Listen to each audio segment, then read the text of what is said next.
About the evolution of the management contract. So I'd like you to join me in welcoming onto stage their masterful moderator, Mr. Graham Wood.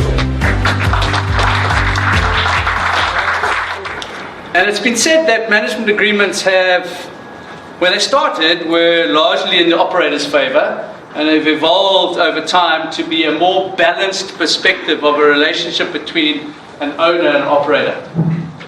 I think what has happened over the last, probably since sort of 2010, 2011, as more and more global hospitality consultants started to enter the African space, like HVS as an example, or Jose Langosel, they started bringing sort of nuances that you'd seen in the Middle East or you'd seen in Europe and the UK, and started sort of applying those additional sort of terms to a management agreement.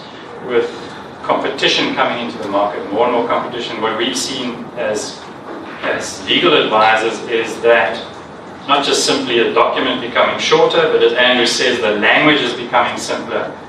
Let's talk about the introduction of performance guarantees. Now 20 years ago, 15 years ago, those were absolute no-nos. I mean, in our experience, they more and more are becoming commonplace.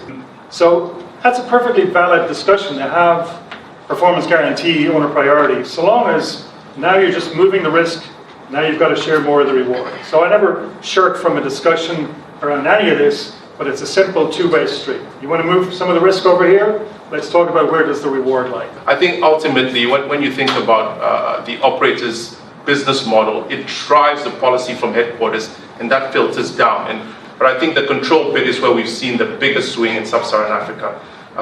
Lenders are pushing the owners to have more control so that they protect their bit of the pie as well. Everything comes down to the individual asset and what's right for that particular asset and that particular